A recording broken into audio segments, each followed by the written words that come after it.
Hello, welcome to AM Whiskey Reviews. You will notice that I am looking a little bit worse for wear today. I just came back on we had a layover. It was a flight from Bucharest with a layover in Frankfurt, Germany, and I am now back from Romania, where I was attempting to meet to have a script meeting with famed martial artist and actor Steven Seagal. It turns out Mr. Seagal was indisposed. Indisposed is a polite way to put it. He was in St. Petersburg and remained there on the day of the meeting because he refused to take the Trans Siberian Railroad to meet me because he did not like trans people and felt that the Trans Siberian Railroad would be the last place a person who doesn't like trans people would want to go, and so he remained. Mr. Seagal cannot be criticized for having something of a liberal interpretation of words and their place in reality. Um, so there's a reason he's as successful as he is. I don't really want to question his choices or his decisions. He may be onto something. I don't know that the Trans Siberian Railroad is not named that because it regularly features a considerable or not a small number of people who have chosen to transition. Um, I don't question him because he's got a lot more money than I do, and a much fuller goatee than most people on the face of the earth. And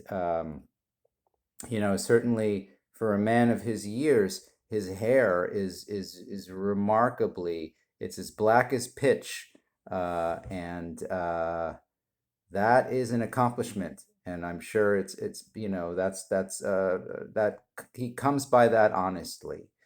Um, so anyway, I was waiting for him, and I was billeted in a Romanian village on the outskirts of Iasi. I was there. It was a very rural. It was a farm. It turned out I milked their fucking goats for like 5 days. I got married to their daughter without realizing it. I mean, a Romanian is far from my mother tongue, right? Like, I don't know. I mean, so I got married. I still smell like the goat milk. I cannot tell you how many times I've tried to get the smell of the goat milk off my hands, and I am still married. Now, evidently, I want to go back to meet with Steven Seagal, but if I go back, I now have to get the marriage annulled, or I have to, or I'm going to have to pay support. The woman had three children. One of those kids was considerably close to her in age, uncomfortably close to her in age. And so now I was not only a husband without realizing it, I was a stepfather, and I was all these things without having actually had my sit down script meeting with Steven Seagal. I wrote a script called Burn Before Reading. Mr. Seagal chose to not be literal minded about that title and read it numerous times and said it was the best thing he had ever read besides any of the movies that he himself had written. And but I never got to meet with him. Now maybe he's back in Romania. I wanted to leave a note at the farm, but the farmer and his wife, I don't even know what their names are, and the daughter, none of them seem to understand what it meant to say, give this note to this man. You know what, Stephen?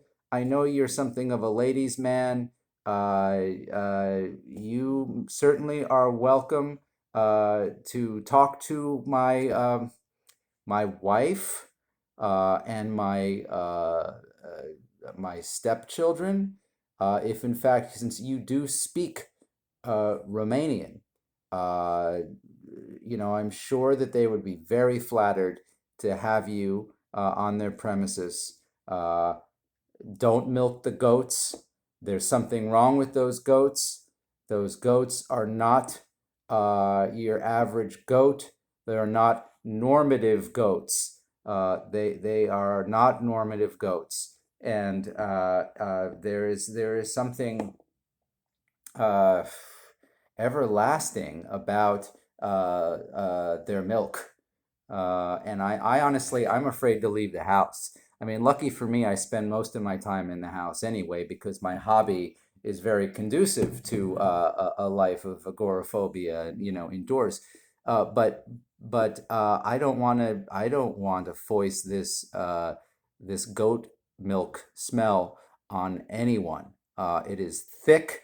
It is feral. Uh, it is yeah, it is. It is. It is. I think it's clothy.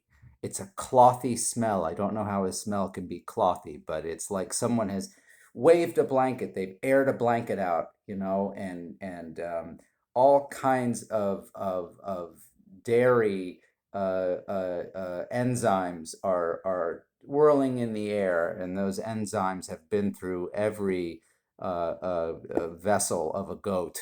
And this is what I got out of my meeting with Steven Seagal. Now, there is still hope. I am holding out hope that I can corral Mr. Seagal for our 100th episode. I've got the wolf figurines lined up. It wasn't very hard to get them. They are not sentient, and so they agreed just by virtue of being, made out of plastic. There was really no way they could refuse me. I may, in fact, bring in Norman Mailer. I'm hoping he doesn't show up, to be honest. But if worse comes to worse, I may have to put in a call to that great Paris Review in the Sky and see if they can't deliver him. Um, but there's still, if Stephen is at all contrite about having missed our meeting, he is certainly welcome to join us for our 100th episode. Um, we are very inclusive here at AM Whiskey Reviews. I have a gin lined up.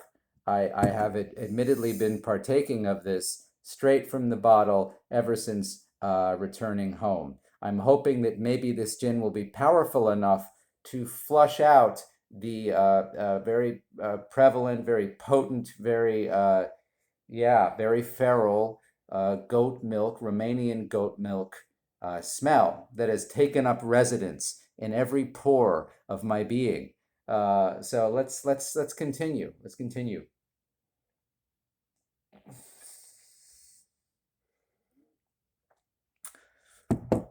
It sucks, so it's working. I mean, that's really the thing is like it's working. The fact that it tastes like turpentine, that you can pair it with whatever carpentry project you are working on, indicates that maybe this will at least diffuse or dilute the goat milk smell, the Romanian goat milk smell. This is Aloo gin, and it's perfect if in fact you have been misled into believing you are going to a script meeting in Romania with a man who stands you up, and you end up on a farm milking truly malodorous goats, and you need to remove the smell from the farm. You are inadvertently married to someone and you wish to forget about it. This is also a go-to for that. It's a good tonic for that. Everybody, I'm sorry about the rushed nature of this review, but I obviously am a bit jet lagged, and I hope to see you for our next episode. Thank you very much. Over and out.